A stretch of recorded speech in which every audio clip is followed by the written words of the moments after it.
Welcome to the Global Gaming Business Podcast, the industry's first and longest running podcast, now in our 17th year. This week's podcast featured a discussion with David Patton, the CEO at VizExplorer, on how his company has rebounded following the pandemic and discovered the key to analytics. This week's podcast is brought to you by Konami Gaming. Later in the show, we're going to be talking about a Konami creation that keeps reaching more and more properties year after year, so stay tuned. Welcome to the Global Gaming Business Podcast. Our guest today is David Patton, the CEO of VizExplorer. David, it's great to see you again. It's been a while. Yeah, Roger, it's been a few years, I guess. Yeah, absolutely. So, your company's always been on the cutting edge, and from what I understand, you're doing really well again. So nice to be able to chat with you. Thank you. So, one of the things that your company's always been good at is doing the analytics of the data. And, for years we've been talking about, how much data the industry has since the dawn of the Players Club days. I remember talking to people about, their massive data warehouses they have, but now that analytics is starting to mature, what more can we do, to learn about, our customers? Well, I think, the analytics in gaming is, I would say it's still very much in a maturing phase. And we're moving from the age of, if we think about, different industries, we're really moving from sort of the mainframe age into, we started with mainframe computers, right, which were very, very powerful, but they cost a lot of money, took a lot of time to install. And if you think about enterprise software, that's typically what that kind of software has been. With all of the new data and all of the new and very nimble tools that are available to us and to operators, we're really moving more into the mobile phase, or the PC into the mobile phase. And a lot of things are driving this. Number one, the volume of data is increasing. I don't like to use the term exponentially, but it really is increasing exponentially now with sports betting data and iGaming data on top of the data that's already there. Being able to manage that and help make sense of it is a huge task. We've had massive changes within the industry, structural changes in terms of how casinos staff their properties. They don't have the analytic resources that they have before. A lot of times it rolls up to a corporate entity, or they just let folks go because with the pandemic they had to make those choices. So they don't have the internal skill sets. So you need to bring on a trusted partner who can do that work for you. And to the extent you do have folks, you want to put things on a platter for them, have things at their fingertips. So instead of having to spend a lot of time doing the analysis themselves and having a planning and analysis team, you can say, well, we've been able to run the numbers, and here are the recommendations for what we think you should do. And so it just becomes a much simpler user experience and a much more straightforward from a decision-making standpoint. Just make it much easier for the operator so they don't have to go do the digging. Sure. So, in the early days when you started using analytics and interpreting the data, you basically did it, to figure out what to offer certain customers. Who's going to get the rooms, who's going to be invited to the special events and that kind of thing. But now, you're touching your customer 24/7 in many cases. So what more can analytics do for a casino these days, and rather than just tell them what they can offer or which customer they should offer the best packages to? So the relationship that you have with your customer as an operator now is really 24/7, and you're interacting with them not just when they're on property. So certainly that's a critical piece still. When Roger shows up at my property, how do I make sure that Roger has the best experience? And that could be an intervention from a host, it could be a marketing offer at the machine, it could be a promotion, it could be something in the restaurant. But Roger also may play on our mobile sportsbook app. Roger may also be an iGaming customer. Roger may be going to entertainment events.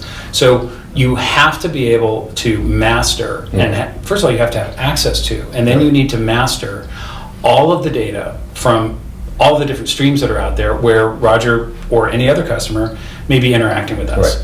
And so when you have that 360-degree view, then we can make much smarter decisions and make you a happier participant in the loyalty program, in the universe that is whatever your chosen casino is. The difference now is before, when you were on property, that casino pretty much owned every touch point or one of their outlets. Well, now you're also a customer of a different operator, right? It could be Cygames, which is providing the platform. It could be Golden Nugget Online Gaming as well, and they have access to a lot of data that the casino doesn't have. Right. And that's where you have potential risk, and that's where you have potential friction. And we've actually seen a lot of that. And that's where companies like Viz really can come in and help to close that gap, where we can provide the insights to the casinos themselves and also to the providers to say, hey, guys, why are you offering these games to Roger, right? Roger is not interested in electronic roulette. He never played roulette, he's never going to play it, so why are you wasting your time here? Or for any other customer. It's sort of like when you go to the grocery store, or if you look at your YouTube, video page. If I go to Amazon, nobody's going to offer me baby food because they'll see what we've been purchasing. Adding that kind of intelligence and understanding of what your history is and what your demographics are is really, really critical for everybody to make sure, because the better experience you have, the more time you're going to spend, the more money you're going to spend, the happier you're going to be. And whoever has that advantage, whoever takes advantage of that data and actually uses it for everybody's benefit is going to win. And that's our job, is to help them do that. Okay, great. So you mentioned how data is expanding exponentially. It's almost like a fire hose now. When you look at all the data you can get online. But are the casinos and sportsbooks really using that to their advantage yet, or are they just like picking and choosing how they're going to use it? So I think the best evidence is if you just ask them themselves, and they will tell you. Even the platform providers, the sportsbook companies, the online gaming companies will tell you we're not using that information to our best advantage. What they are using it for right now is when a customer is engaged with them. So a sports betting customer is placing bets, or an iGaming customer is in their casino. They know exactly what that customer is doing, and they can do some very sophisticated marketing interventions to increase the amount of revenue that you get. Right, so they're going to give you a bonus when you need a bonus. They may recommend certain games for you, although they're not doing a whole lot of that, but it's mainly around marketing interventions. And they're very good at that. They're not all great at it, but a number of them have gotten really, really good at it.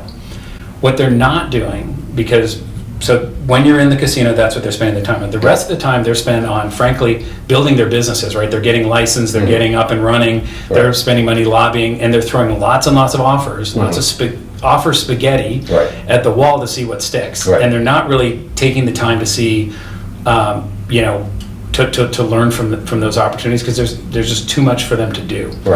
And the other thing they're not doing is they're not taking care of their customers in terms of providing them information about what their customers are doing. So if I'm a casino operator and I know that you're a brick and mortar customer and you're also an online customer, I need to know, how has your behavior changed from before? Where are you spending your money? I can look to see what you're doing in the casino, but then you're going behind a veil after this, right? You're going into a dark room, and I don't get to see that. And what we're hearing from a lot of our customers who we serve is they're very frustrated because they're worried, like, is Roger now spending less money at my casino because he's getting all these marketing offers? And they want to know from Games or Golden Nugget or any of those folks, what's going on? And they're not getting that information. It's causing significant friction. And this is where we say, this is where you need a third party to step in to provide those insights and those analytics to say, here's the full picture of what Roger's doing, and now the ultimate owner of the relationship, which really is the casino, they can make better decisions about what to do, and they also need to give that feedback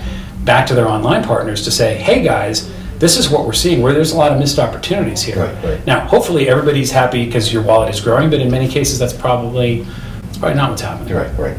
So, are there analytical tools built into these platforms, or are they just too complicated that people don't know how to use them? I mean, what's the status of how these platforms operate with the data? So what we understand from actually talking to one of the biggest platform operators out there is they have a data warehouse, and this is in their own words, they said it's basically a warehouse with a couple of charts. So there's data that's being dumped into these lakes, aggregator lakes they're called, and it's basically just sitting there.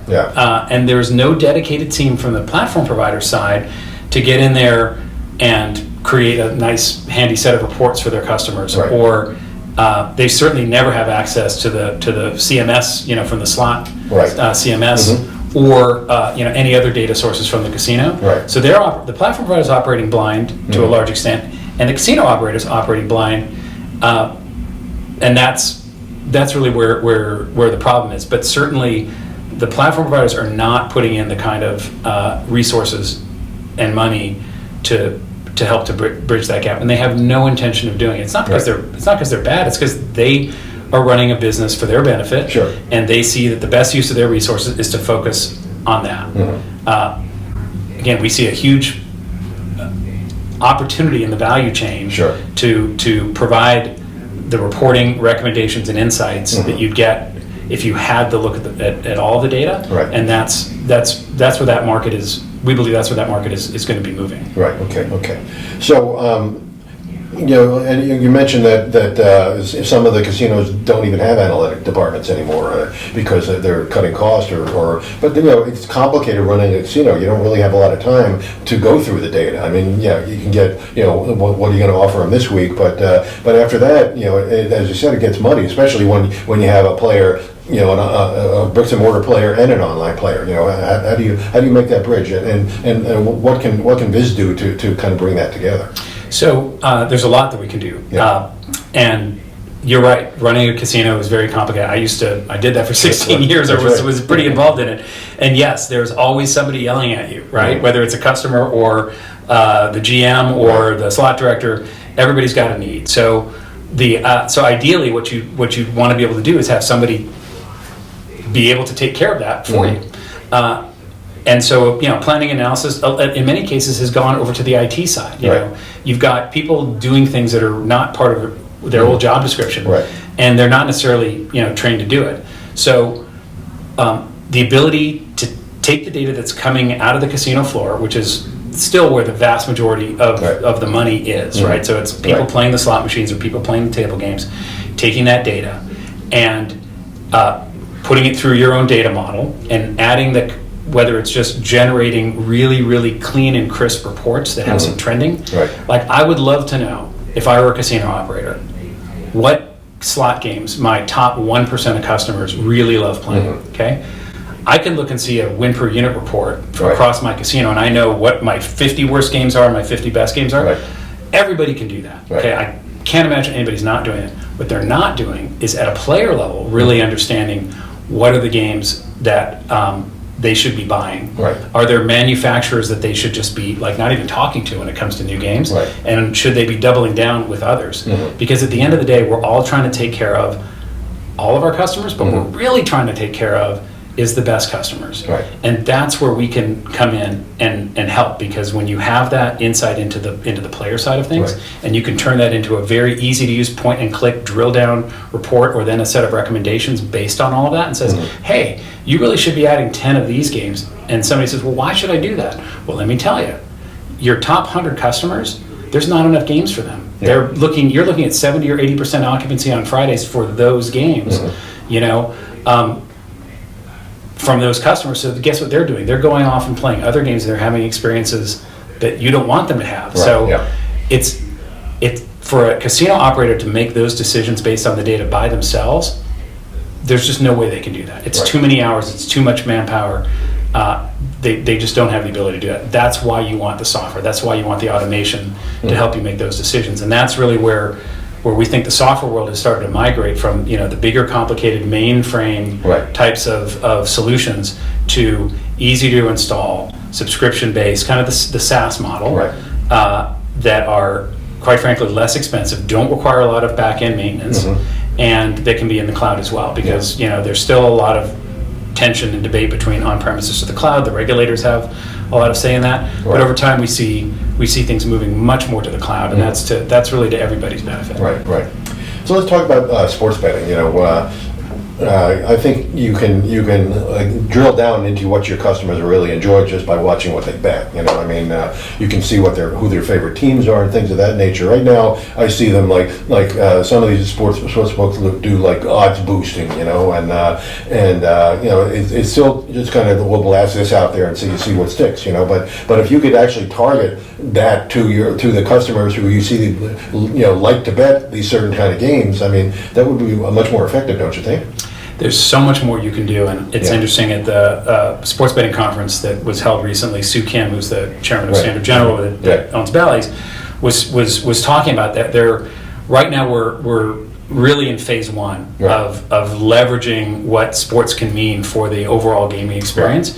So think about bonusing interventions that people have been working on for a long time. Imagine that if you knew that certain customers were fans of a certain player or a certain team, that when they're on the floor, if a certain event happens, and it doesn't have to be tied to the slot, it could be Tom Brady throws a touchdown pass or somebody scores a goal in this game, that a bonus is triggered for them at the slot game, and that's done in real time. Right.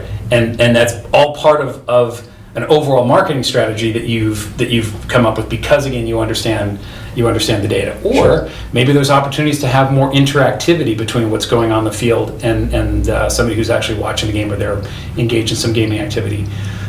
I think we've only barely begun to understand what some of those are. Sure.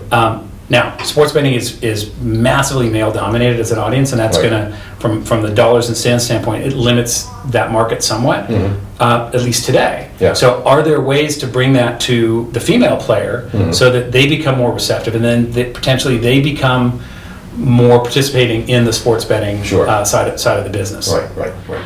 Konami's award-winning Synchros is the casino management system of choice for some of the industry's most innovative operators. Many have chosen Synchros in recent years. Operators like Rivers Casino in Pennsylvania and New York, Desert Diamond Casino in Arizona, Golden Entertainment, 10 casinos across the U.S., Carnival Corporation and Norwegian Cruise Lines, Las Vegas' newest strip mega resort, Resorts World Las Vegas, and it was selected by the nation's largest casino on the West Coast with over 6,500 slot machines and an amazing new resort hotel. To start speaking with the Konami team about Synchros and why so many casinos are choosing it, visit KonamiGaming.com/connect. Great. So why can't the casinos do this in-house? I mean, obviously they can hire people, but you really have to stay updated on what's happening with the analytics. I'm sure it's developing as quickly as the data is being gathered, right? In terms of how you interpret the analytics. So there's two real challenges here, and these are both challenges that we faced when I was on the operator side. Right. When I was at a large commercial gaming company a number of years ago, we built a lot of tools in-house. Right. And they were really great and they worked really well for a while. Right. And then after a while you realize, okay, well, there's been advances in the technology. Right. Are you going to hire a team to make sure that you're keeping up with all of the, say, for example, you're competing, Salesforce could be another tool out there. How do you keep up with them? Or somebody built the tool and then they decide to retire, or they decide to go leave and do something else. That institutional knowledge gets lost. Right. So by using an outside partner, the buy instead of build model, you really eliminate those risks, and you still get very, very high quality products. They may not be completely as customized and super tailored to your business as something you built in-house, but they're still going to accomplish 99% of what you need, and you're then going to be guaranteed that you get good support, you get good training from experts, that it will be updated and improved, and that is usually built into the pricing that you're paying for up front. So it just takes away, and then you don't have to hire like an internal team of developers to, 1, to develop it, 2, to test it, and then 3, to keep it current. We did that when I was at my last operational stop, and I said after that, we learned a lot, and one of the things I learned is I'll never do that again. I'm going to find a good partner, and we're going to go with them. Right. So I think one of the problems also is that if you buy a technology and your employees don't use it correctly, so how do you build in the education of the employees into your products? So there's a couple of things you can do. First of all is you got to make them really simple to use. So don't require a deep skill set or knowledge base. Don't require that they have to do a lot of work to understand the tool. Number one, you want to make the user interface really intuitive. You want to, when we talk about recommendation-based products, we think that's not the only future, but that is a big part of the future for analytics software. Is give them the recommendations and then show them the homework, show them the backup. So you've got reporting to go along with it, so they can double check their work. Recommending this. Because the last thing somebody wants to do if they've made a decision and their boss asks them, well, why did you do this? To say, well, the robot told me to do it, right? That's not a good answer. So you want to be able to have some backup for it as well. But simplicity, I think, is really, really critical, and making sure that when they do have questions, that you've got a support team on the back end, that you have a customer success team that will invest the time to make sure they get up and running. And then you just need to check in every once in a while, continuing education, have access to online learning, and then prompt them to go there. You want to do frequent customer surveys to make sure that they're actually using the software. You want to have customer panels, so they're giving you advice on what's working, what's not, and what do we think we'd like to see next, whether it's a new product or features in your current products. It's a constant 24/7 kind of engagement you have with the customers. Just because you've invented something and are selling something that is automatic and easy to use, point and click, don't kid yourself that you can forget about all of the other parts of the relationship, because ultimately it's relationships that are gonna drive success, and that's how you're gonna ensure that you're having impact. So is that a service that Viz would offer, that when you go in with a customer, you'll conduct these focus groups to see if what you're recommending is working? So we do that on a frequent basis, and an ongoing basis. That's always been part of what we do. I think we're getting back to being more focused on that. Obviously, the pandemic put a halt to a lot of in person, but we're back now speaking to customers, and I've been on the road and visiting a ton of them. So before we release a product, we get input from our customers. We'll actually show them mock-ups and then we'll have beta sites where, before charging anybody for anything, we'll go live at a couple of customers.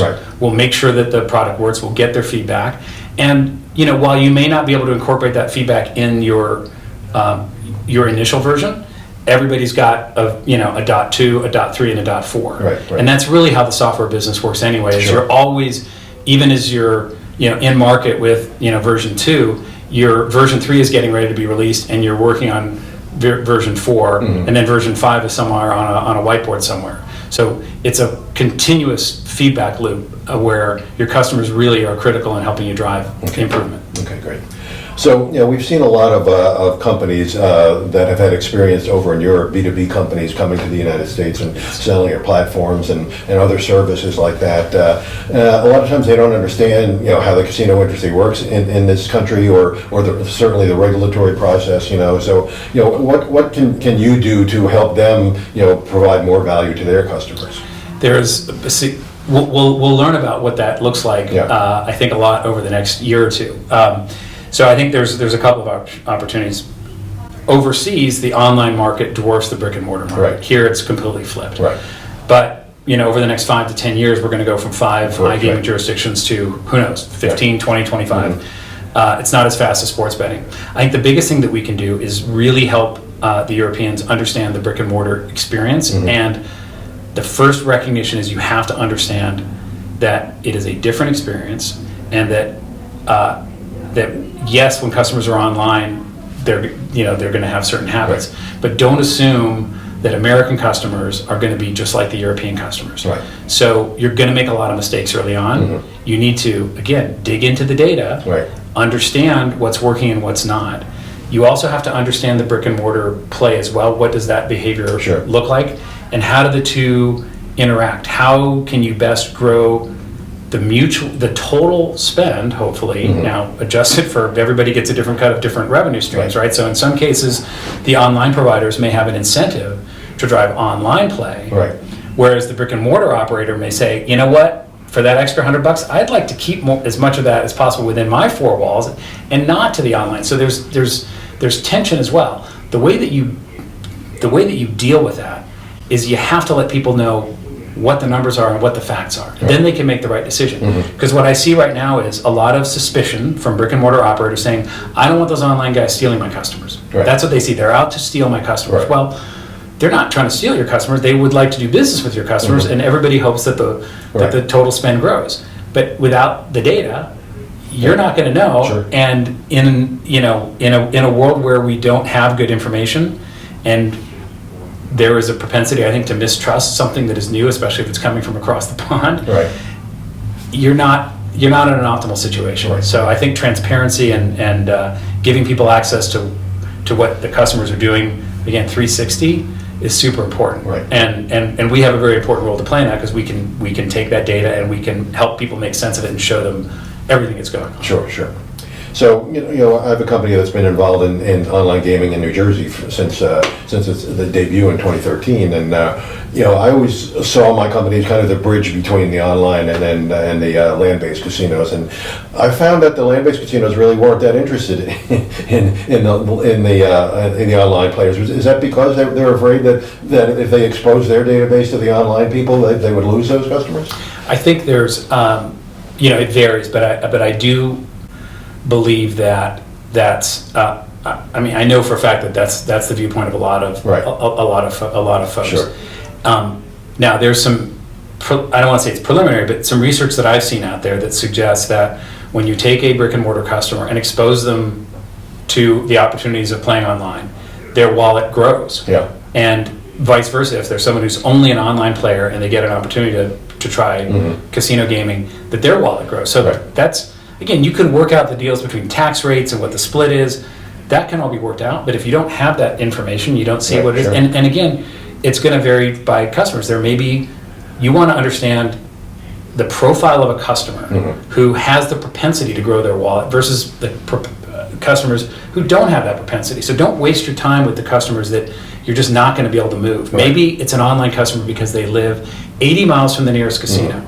So why would you waste your time trying to recruit somebody to be a frequent local customer if they live 80 miles from your nearest casino? And maybe their nearest casino for them is a competitor's casino. So I really don't want to. I really don't want to do that. Right? Sure. Again, there's so much to learn.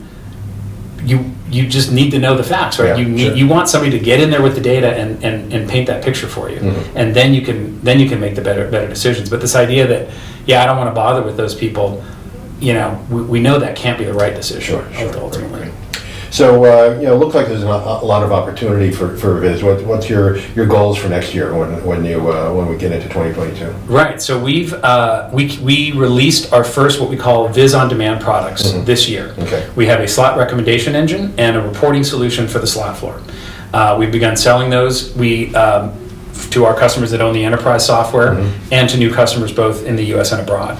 We're going to be expanding that to our CRM solution, our on-demand player development. So for the VIP segment, both for reporting and then also for recommendations. So sort of taking what we've done for the slots, taking it to player development. Our goals really are to have our on-demand sales exceed our enterprise sales this year, and to continue to expand our markets from the tribal and commercial casinos that we serve in the U.S. We see a tremendous opportunity working with the platform providers, working with the slot manufacturers, working with electronic table game manufacturers, for example, and the online gaming providers to be great partners with them, helping them with their data so that they can make better decisions about what products are they offering, what does the player lobby look like, how can you have a player lobby that looks better, and also the marketing offers as well. Same with the brick and mortar casinos. What are your brick and mortar customers doing? How can you make sure that you're not losing them, or that maybe a bad experience online doesn't come back to bite you with when they're back with you in the casino? Because we definitely want to make sure they're not getting blamed for the mistakes of somebody else. It's all about the data, Roger. It's all about taking that data in, ingesting it, and then adding your analytic insights on top of it to make sense of the world. Great. Well, let's stay more in touch. I'm really interested in seeing how this develops and how business is playing a part in it as well. It's a super exciting time. Never been as exciting a time as there is now, I think. Great. Well, thanks for taking the time. I appreciate it. Thank you, Roger. Thanks again to Konami Gaming. Head to konamigaming.com/connect to start speaking with Konami's top Synchros representatives about your 2022 technology goals. To learn more about data analytics in the gaming industry, visit ggbmagazine.com. To get all the news of the gaming industry delivered to your desktop every Monday morning, sign up at ggbnews.com and use the coupon code GGB180 for a free subscription. Don't miss a single episode of the podcast. Sign up on Apple Podcasts or Spotify today. So we'll see you next time on the GGB Podcast.